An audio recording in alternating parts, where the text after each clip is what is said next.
guys? Vinny Bass here, bringing you another Marvel Legends store review.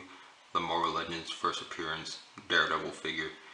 I just got back from Walgreens and I was around the area. I was like, you know what, let me just pick up this figure since I slept on the Eric O'Grady Ant-Man. And this figure, I didn't really want it, but everyone's saying that they like it better than the Daredevil that came out last year. And I'm like, you know what, let me just see if I like it or not. So yeah, we're gonna look at the figure. It comes with 2 nunchucks, an extra head sculpt, and obviously the figure. A little side art, it says Daredevil at the top. And he's in the Spider-Man wave. From what I know, this is probably because Hasbro and Marvel have found a way to like come together so they can put this figure out. Because I hear that they're only allowed to produce figures that are for movies. So obviously Spider-Man has had movies and they released them, so that's why you see these guys at the bottom.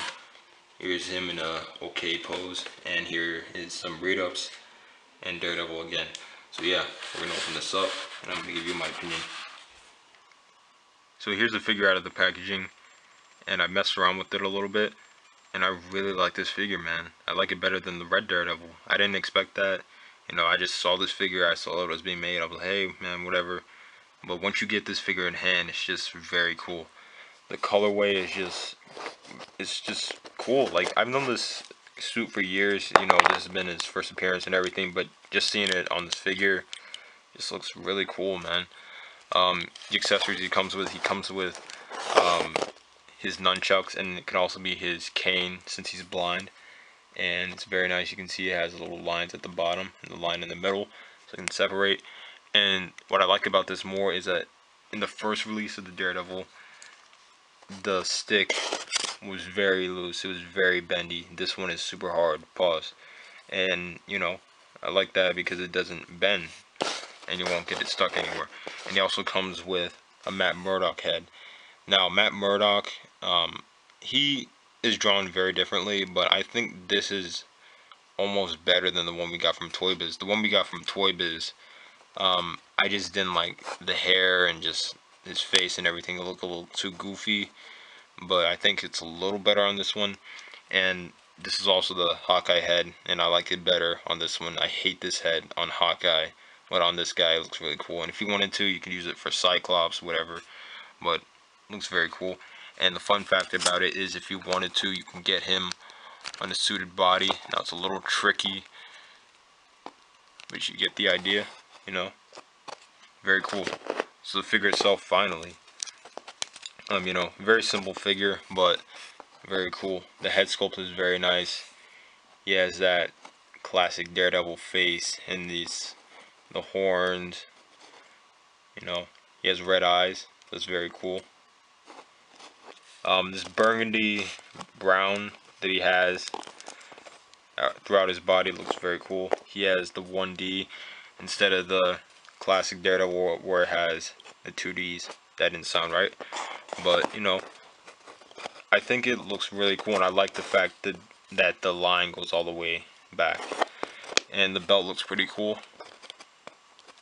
The little short underwear, that thing that he has, I like the fact that they added that and they didn't just, like, you know, stopped it right here. I like the fact that they paid attention to that. His nunchuck holder looks pretty cool. It almost looks like it has paint detail, but it doesn't. But that's still cool. And these little dots at the bottom look very cool. I'm not sure exactly if the character had this in the comics, but either way it looks pretty cool. He also has the dots on his gloves.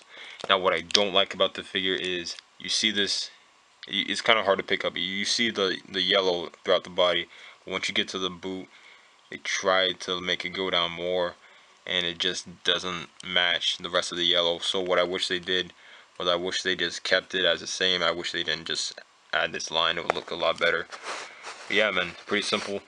Now let's get into articulation. Standard Bucky Cat mold. Head looks up all the way, moves down side to side, has a tilt, arm moves back and forth.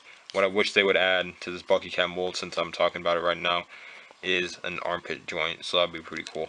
His arm moves up and down, swivel at the bicep, double turn the elbow, wrist moves side to side, and hand moves up and down. Ab crunch moves down a decent amount, moves back okay. It's a nice waist swivel. I wish they had ball hinge joints instead of this stupid thigh cut.